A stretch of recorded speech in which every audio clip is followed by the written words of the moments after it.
Russians no longer want to stay in Crimea.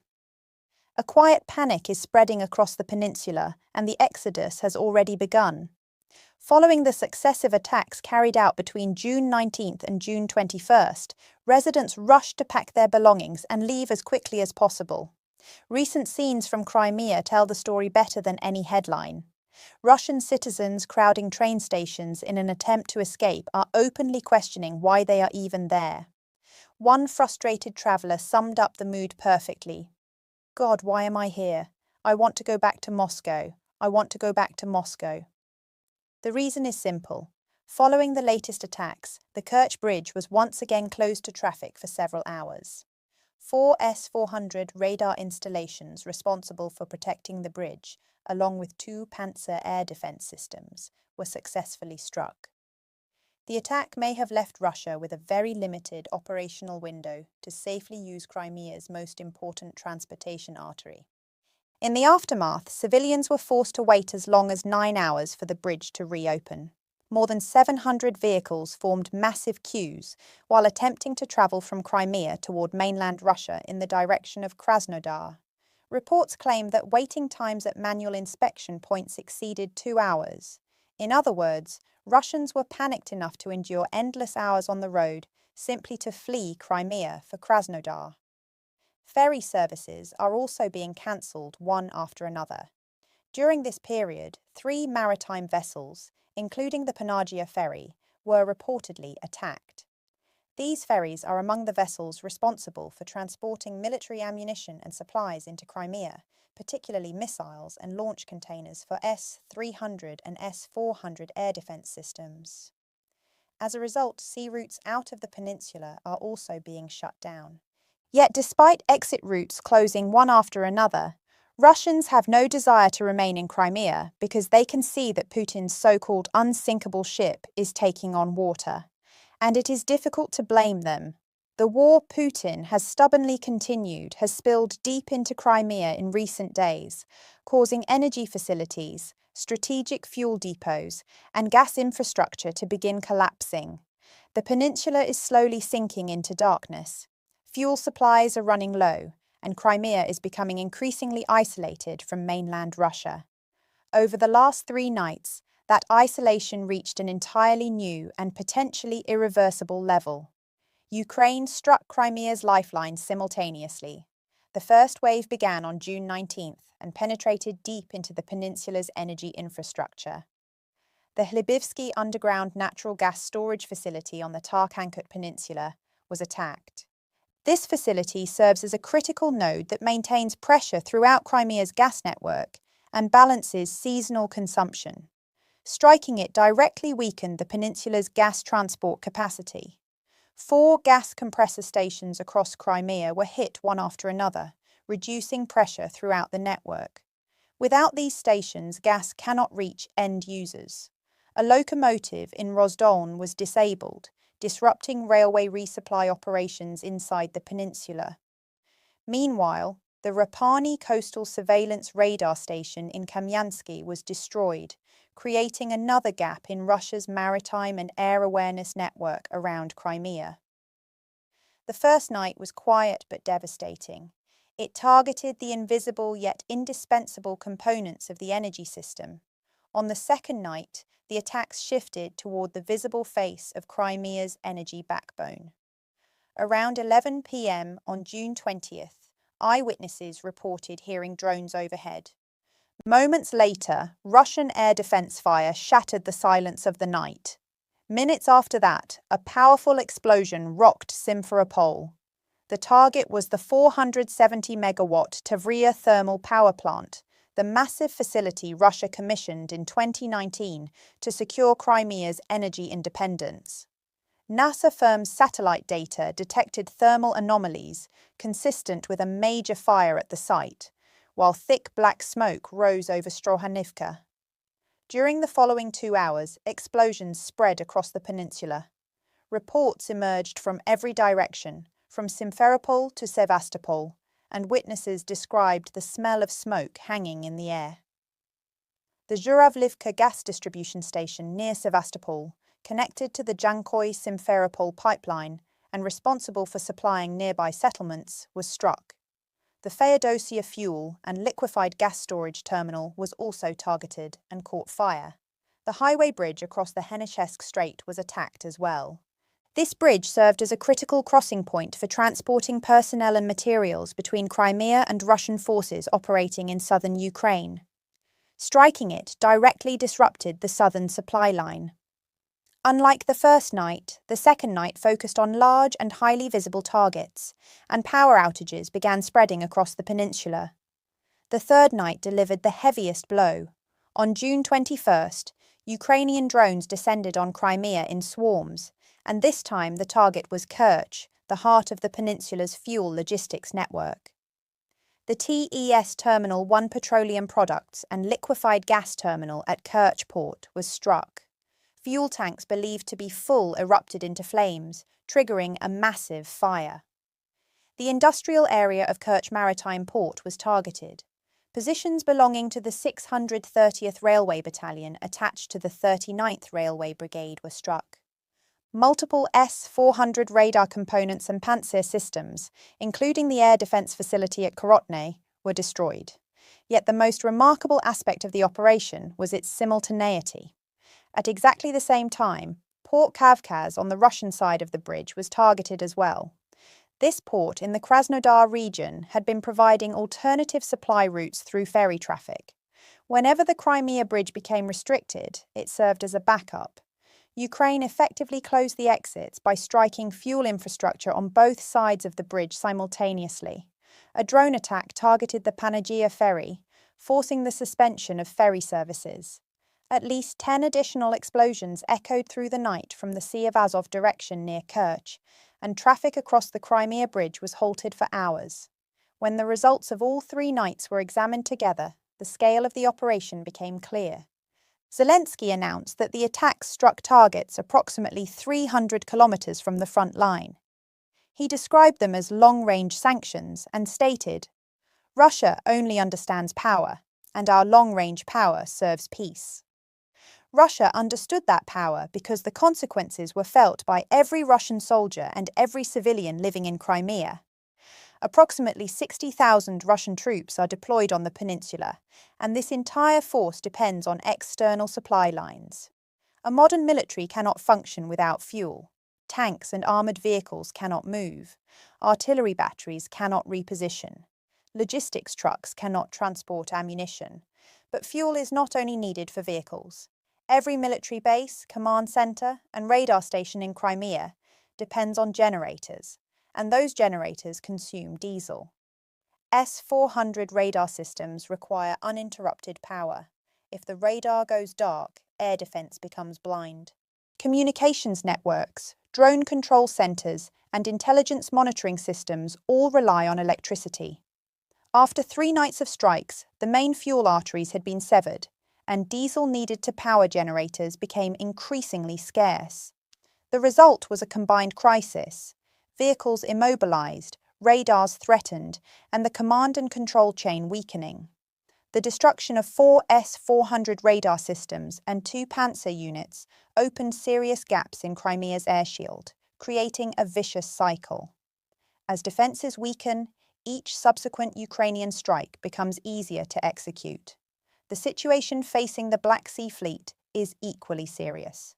The Atesh resistance movement reported that Fleet Command had developed plans to relocate from Sevastopol to Novorossiysk. Magyar openly identified this relocation as a target. The goal is to create conditions under which Russian military personnel can no longer remain in Crimea. The Ukrainian Defence Ministry formalised this strategy under what it calls the Logistics Lockdown Programme and allocated an additional $115 million to expand medium-range strike capabilities. Military collapse quickly spilled over into civilian life. This is now the most severe fuel crisis Crimea has experienced since the 2014 annexation. In late May, authorities introduced a weekly 20-litre gasoline coupon system. The coupons sold out almost instantly whenever they appeared on official telegram channels, and drivers waited in line for hours. Following the 3-night assault, Aksyonov completely suspended fuel sales at 9 a.m. on June 21st. Cash purchases, bank transfers, and coupons alike were halted for both individuals and businesses. Remaining supplies were reserved exclusively for public services and security forces. Black market gasoline prices surged to 4 times normal levels. Authorities were forced to establish emergency hotlines for stranded tourists. Kremlin spokesman Peskov, in an unusually candid statement, acknowledged the crisis and said measures were being taken. Meanwhile, war bloggers fiercely criticized the military, arguing that it had failed to anticipate the attacks and responded too slowly. The crisis extends far beyond fuel.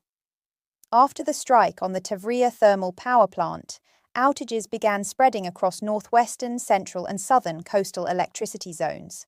Rolling blackouts were introduced in Sevastopol. The 129-megawatt mobile gas turbine facility in the Balaklava district was urgently activated but proved insufficient. An electrical failure in Jankoy also disrupted water supplies, forcing residents to receive water only during 2-hour intervals. Power outages were also reported in Armyansk, Alushta, and Krasnoperekopsk. All of this is occurring in temperatures reaching 30 degrees Celsius. One advisor to the occupation authorities even suggested that residents turn off air conditioners and unnecessary electrical appliances. Transportation systems also began to collapse. Ferry services were suspended, and truck drivers were forced to use a land corridor hundreds of kilometers longer through Rostov, Taganrog, Mariupol, and Melitopol in order to reach Crimea. Yet even that route falls within Ukraine's drone range. One Ukrainian commander described targeting fuel trucks on the highway as being like hunting partridges in an open field. Around 650 vehicles were stranded on the Crimea Bridge for hours, and no vehicle is permitted to transport more than 100 litres of gasoline across the crossing. The commuter train journey from Armyansk to Simferopol stretched to 8 hours. At the same time, Crimea's tourism season, its economic lifeline, collapsed. Tour operators reported that 80% of June reservations had been cancelled. Across social media, Russians began warning one another. If you are planning a holiday in Crimea, return your tickets. Leave before the trap closes. The trap is closing, and Russia cannot stop it. Moscow is deploying air defense systems, mobilizing mobile fire teams, and claiming that 239 drones have been shot down. Yet the impacts are real, and the results are visible. Russia's defensive efforts continue to fall short because the problem is not tactical, it is structural. Ukraine launches hundreds of drones simultaneously from multiple directions. Air defense systems become saturated, forced to track dozens of targets at once. Some drones are intercepted, but those that get through strike critical infrastructure, and every successful hit makes the next strike easier. Air defense assets destroyed during these 3 nights opened gaps in Crimea's shield that are becoming increasingly difficult to repair. As one analyst observed, air defense around Kerch had weakened so significantly that the attack on the oil terminal became possible. It is also important to remember that the Kerch Bridge still exists, and its defences are thinning by the day. Technological asymmetry is working against Russia as well. Ukraine's long-range drones fly at low altitudes and possess minimal radar signatures. Russia's large systems, such as the S-300 and S-400, were designed to counter high-altitude missiles and aircraft and struggle to detect swarms of small drones flying close to the ground. Fiber-optic drone models completely bypass electronic warfare systems. When there is no signal, there is nothing to jam. Russia's attempts to close this gap have proven insufficient. OSINT analysts reported on June 19th that Russian mobile fire teams had begun escorting fuel tankers inside Crimea. Protection is necessary, but there simply are not enough teams available. Air defense capacity is limited, and priority is naturally given to the front line. Crimea was built on the assumption that it was a safe rear area, but Ukraine's growing strike capability has shattered that assumption. Can Russia protect the bridge, the port, the power plant, and the gas infrastructure simultaneously? The answer appears to be no. Ukraine is targeting all of them at once. These attacks are not random. They represent the final phase of a strategy that has been developing for years, a systematic campaign to isolate Crimea. The roots of this strategy stretch back to the 2023 counteroffensive. That summer, Ukrainian tanks pushed southward in an attempt to break Russia's land bridge, the highway and railway corridor connecting Crimea to mainland Russia. The offensive failed. Russian minefields, overwhelming artillery fire, and a lack of air superiority halted the advance.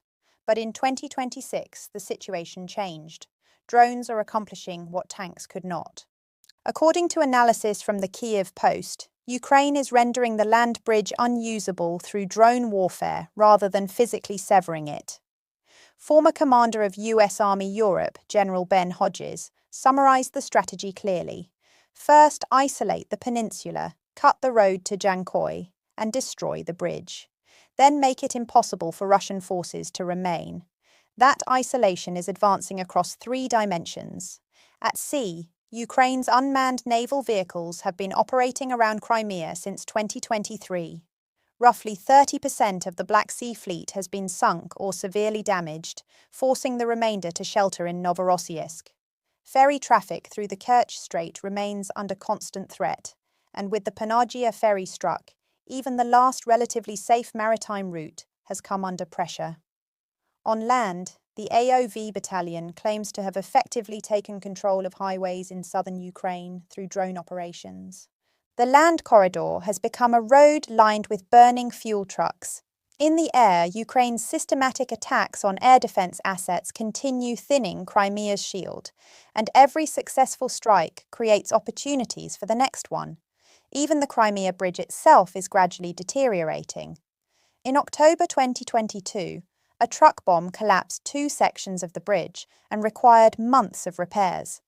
In July 2023, naval drones inflicted structural damage. In June 2025, underwater explosives were used.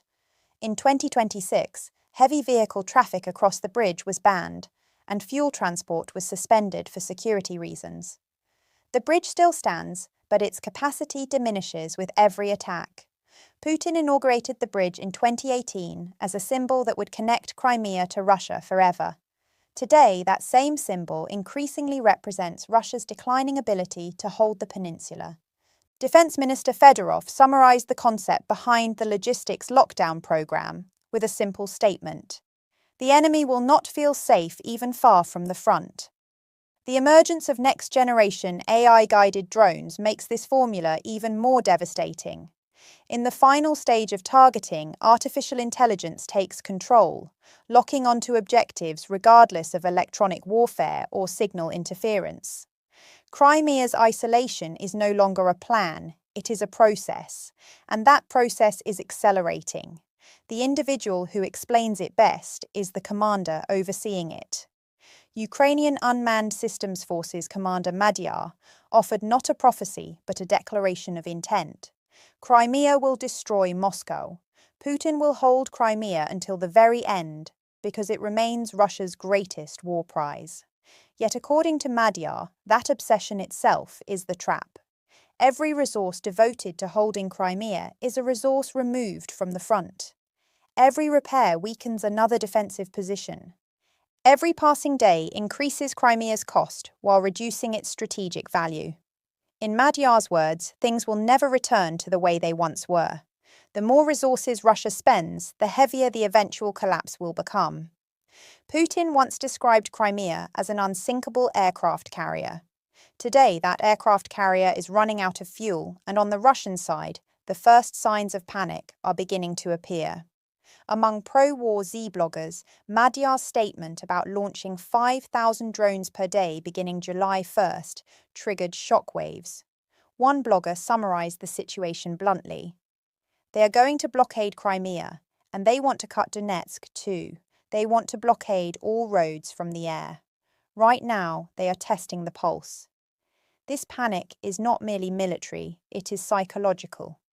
For the first time, Russia's own supporters are openly discussing the possibility that Crimea could be lost.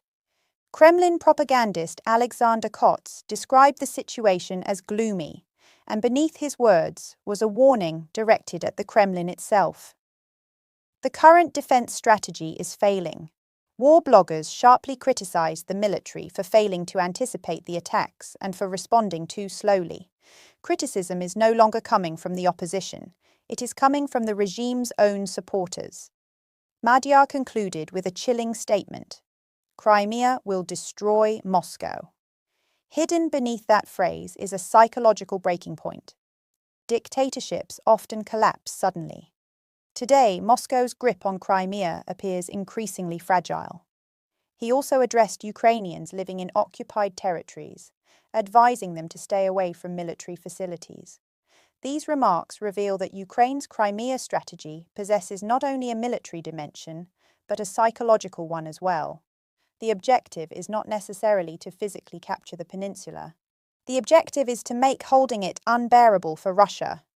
Crimea may be moving toward that unbearable point, but it is still premature to assume Russia will abandon it.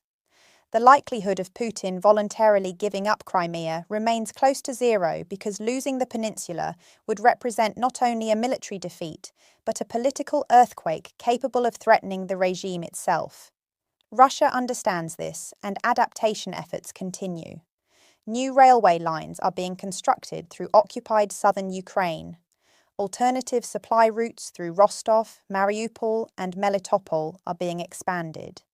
Air logistics have been activated, with aircraft and helicopters transporting emergency supplies. These methods are expensive and risky, but they remain possible. Russia's repair capacity should not be underestimated.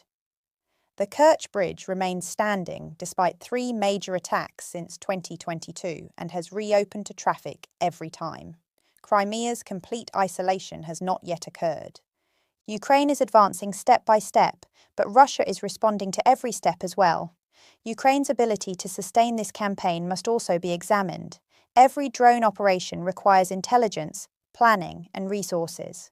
Launching hundreds of drones over 3 consecutive nights represents an enormous logistical undertaking, and those resources could potentially be used elsewhere along the front. Russia also retains the ability to retaliate. Russian strikes against Ukraine's energy infrastructure continue, and Ukraine's own electrical grid remains under pressure. War is never one-sided, and Russia still has cards to play. How realistic do you think those cards are? Share your thoughts in the comments. We will continue following these developments closely. Like this video, share it with others, subscribe for more updates, and don't forget to watch our next video. Thank you for watching.